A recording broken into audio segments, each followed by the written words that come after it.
Croeso bore da. Obviously delighted to welcome Rhian Wilkinson to the Cymru Women's National Team.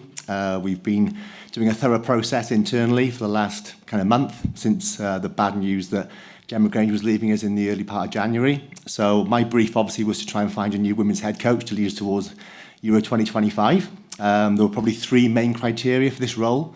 We wanted someone that obviously had a proven track record in delivering success in a short amount of time. Rhian won the NWSL in 2021-22 season, which obviously is a fantastic achievement in her first year in that league. The second part of this role is to make sure that we succession plan. We have a team, obviously, of players who are on the cusp of something really fantastic. A lot of experience in the squad with 1,200 caps in the group, which again shows the experience of the players. But we know by 2027 we've got to try and get to a World Cup. So my role is also to make sure that we succession plan young, talented female players and put the right systems in place to make sure we can be successful in the future as well as in the short term. So Rhian's experience in Canada, leading 17s and 20s to a World Cup, shows she's got a passion and a commitment to youth players, which is really important to us in Wales. And the third thing is to build on the legacy, I suppose, of what we've been doing the last 4 or 5 years in Wales around our wider strategic aims of getting more girls involved in football is really important to us. And having a female role model, again, is a real positive step forward for us in Wales to build that work. So they're the three main areas that I was focused on trying to achieve. And I'm glad that I've ticked all the boxes from my perspective. And we're really excited to hear from Rhian, obviously, and really excited in this appointment. So I will open up to the floor for any questions. Diolch. There are microphones in the front seats as well for those looking to ask questions. But Michael, do you want to go first from the BBC? Welcome, Rhian. Congratulations on the appointment. If you could just tell us a bit about your Welsh background, if that's okay, because obviously it's there's a connection there. Yeah, it's nice to be in a country where people can pronounce my name, which has not been a reality in Canada and the US. My mother's Welsh. She went to Cowbridge School, lived in Llantwit Major and grew up in Bombleston.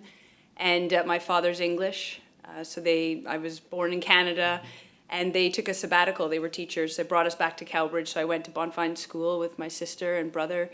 And my grandparents lived in Cowbridge after they moved from Llantwit. I have a cousin in Gabalfa, Cardiff. I have another one in Penarth with my aunt and uncle. So a lot of my family is here. I also have family in England.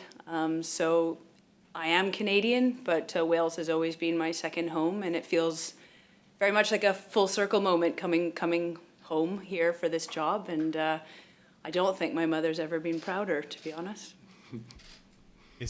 I've heard from some of your interviews, it's not just, I like Wales. You said Southern Down is your favourite place in the world, and Canada's pretty attractive, so that's quite a statement. Absolutely. I have always come back to Wales probably twice a year my entire life, so this is definitely a piece and a part of who I am, Wales, and it's my place to go for a run, a walk. Ogmore, Southern Down, that area is definitely very special to me, as is the Cowbridge area, which is what I knew growing up, and having family here is always special to come home and to know people. I think when you live far away in Canada, it's easy to disconnect or to lose connection to your family back home, and my mum and dad did a great job, I think, making sure we knew where we came from. Was this a job that as soon as you saw Gemma had left her post, you were interested in? Yes, I was actually on holiday when I saw the news that Gemma had left, and she and her staff had done such a wonderful job with the team. I was definitely following. And when it came up, I was actually in Europe and I couldn't sleep that night. It was something that definitely interested me straight away, and I thought this could be a very exciting move for me. So yeah, I really am proud to be sitting here today. This is a special role. And one for David, if I can. Obviously, there's been talk about the appointment and the departure from Rhian's previous job. I know you've spoken about that before. If you could just talk people through the kind of thought process of why she was the right candidate. Yes, we had a lot of interest in the job. We had over 75 applicants, a good split of male and female candidates. A lot of coaches that have worked, done World Cups and European Championships and worked in big associations. But like I mentioned, the kind of three main areas of my brief, which we decided and discussed internally, were those three things. And I think when you look at the three things around now, the immediacy, and not making huge changes, something that's not already broken. The team's in a very good place. And I'm very mindful that a lot of the players, this is their last chance to qualify for a major tournament, which is, you know, a very prominent thing in my mind as a leader of this area. So I feel that this appointment gives us that opportunity to qualify for Euro 2025 without making significant changes in a short amount of time. We all know in professional football that when things are good, in a good place, and someone leaves, then you don't need to completely change everything. So I think there's an element of continuity, and there's an element of timing as well. We've got 26 days to our first games in qualification. So that immediacy piece is another part of the jigsaw that you have to try and manage. And the track record that Rhian brings to the association, I think gives us a really good opportunity not just to do well in 2025, but do well beyond that, which is, again, a really important part of maintaining that consistency and progress in the association. Rhian from Sky. Afternoon there. Rhian, one for you, if I may. Just how challenging a process has it been for you? Because everyone in this room and a lot of people are aware of what happened in the NWSL and important. There's no point in us beating around the bush with it. Yeah. So how challenging has it been for you to maybe go back over what was probably a very, very difficult time, not just for you, but for others as well, in this process? And how much have you had to sort of almost rebuild your character to get a job like this? Because safeguarding now in the UK is one of the biggest things within sport. Doesn't matter if it's male or female or whatever. Safeguarding is a massive issue. So the two-part question, what are the challenges for you in revisiting what happened, but also then to make assurances to the FAW that you are the right person for this job? Yeah. Well, first, thanks for the question. I think it's clearly Googleable. So this is part of my reality. I've been open about this whole thing because I think it's important what happened to me, and safeguarding and process is critical to not just women's football, but men's football and sport in general. And we've seen that not just in the UK, but across the world. I was a big part of building the Players' Union in Canada. I also played a part in building the American one. So with player safety paramount, what happened to me, I think, is important because I came forward when I felt there was something to investigate. I provided all the evidence. I was thoroughly investigated, and I followed the process that the players themselves have put in place. I was found to have not... vindicated means it sounds like almost legal, but I was found to have not done anything, and I was completely vindicated in that. However, I think we all know in sport, when you lose the locker room, you really can't continue. And so I felt like it was the right time to step back and to leave that role. It is very public. That's very painful. It's painful to have that and to not be able to maybe always say what you want to say to try and support yourself. But I think the most important thing that happened in my previous job was the investigative process, which is critical to our safeguarding. It's to make sure people do come forward, that thorough investigations do occur, because that needs to be part of how we look after player safety, is to make sure that whenever there is something to investigate, it is investigated. And that will become, I think, more normalized, because right now, when anyone is investigated, they are believed to have done something, and that's because there has been so much wrongdoing in sport. So we hope with more investigations, this becomes a safer place. But yeah, it has been very hard, but it's also something I need to talk about and I need to face up to because it's a lived experience now. David, if you may pick up on the second part of the question, in terms of the process of the FAW, due diligence, etc. Yeah, of course. I mean, obviously at stage one, when we went through the first stage of this process, there was 3 stages in the end for this process. The first stage, when Rhian applied, obviously, straight away, obviously, we passed that on to our safeguarding department, to look into it and to investigate it. And the commissioner for the NWSL wrote a letter to exonerate Rhian of this, any wrongdoing. So from our point of view, there's no reason for us not to employ Rhian Wilkinson from that perspective. So that was kind of the main part, we knew the questions would be asked, and we obviously appreciate that. We take player care extremely important to us. You know, we had a safeguarding member of staff with us on the last camp. There were 3 girls under 19s. So we travelled to all fixtures, male or female, with a safeguarding officer to ensure that anything needs to be disclosed on camp can be disclosed. We're fully aware that in modern society, you've got to be really mindful of these things. And we take it very, very seriously as an association, these types of things. So we've appointed someone who was cleared of any wrongdoing, exonerated, and therefore we've got to look at the person and look at the skill set and look at the competency, and that's why we chose Rhian Wilkinson for the job. Rhian, last one from me, if you may. Do you feel this job, because the profile of women's football has absolutely exploded in the last half dozen years or so, and in Wales especially, they're trying to make the team parity with the men's in terms of pay, etc., but also exposure as well. Do you feel you accepting this job and taking this role? Yes, I'm sure it's lovely for you to come back to your second home. However, this is a process of maybe you building your reputation, and also whether fairly or unfairly.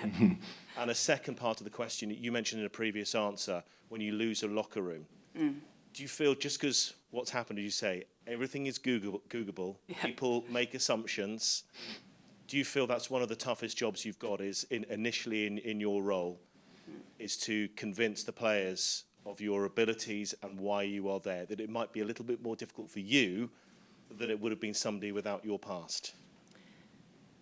Yeah, it's a big question because I can't answer for the players, but I am aware that these are the women who are going to be changing the landscape of sport in Wales, and I need to have them buy into my leadership.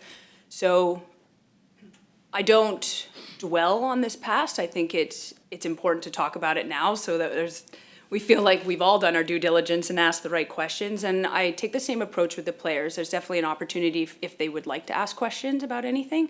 And then we move forward. The Euro campaign is in a month's time, less than a month's time. And these women, they say it all the time, they just want to play. And they're changing mindsets here in Wales.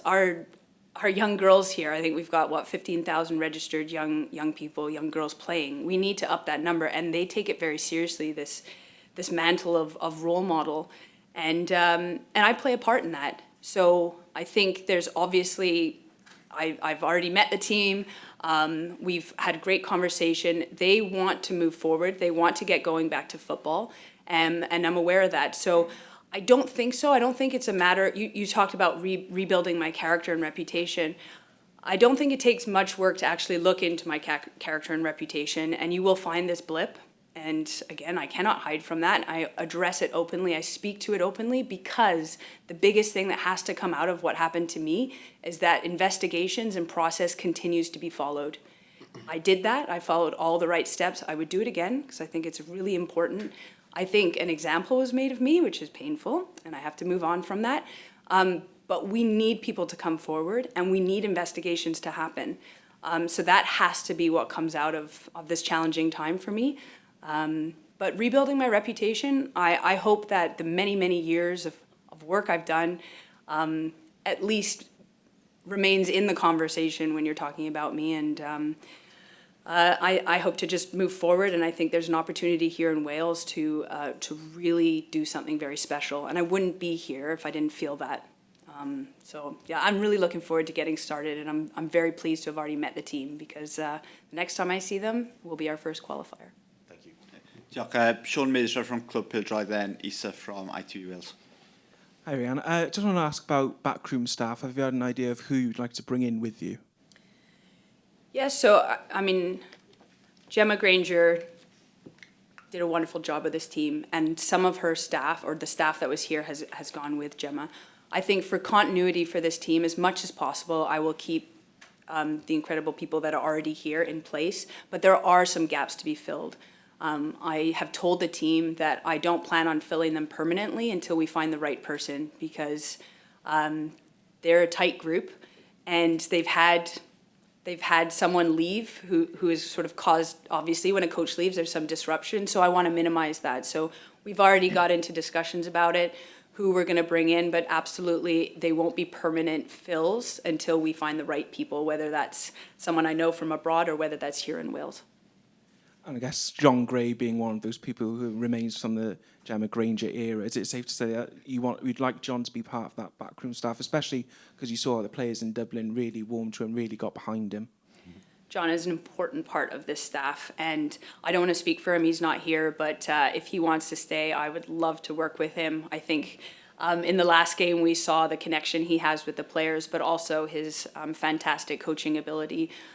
So again, he's not here, I don't want to speak for him. I haven't met him yet. I've watched him coach. I was really impressed, and I thought he made great changes. There was very clear tactics. The team looked connected and played. They had excuses to not play well, and they didn't. They had a fantastic game under his leadership and guidance, so I very much hope he'll want to stay on. And one last from me, just building up on that performance in Dublin, what do you make of the performance? What do you make of the players and the application? Because it was a very impressive game. Yeah, I think the most exciting thing when they played against a team that qualified for a major tournament, and you saw the U.S. lose to Mexico the other day. We've just mentioned the women's game is just going from strength to strength, and I think Wales is right on the cusp of something. So I watched that game. I'm so impressed by so many things, and I'm also so excited. I say so a lot, it turns out. I'm really looking forward to some of the growth they can actually achieve, because I do see a lot of areas of improvement as well, which is what they want to hear. This is never a finished article, and there's definitely some growth that we can make and building on a wonderful team performance already. Thank you very much. Diolch, Sean. Isa from ITV Wales.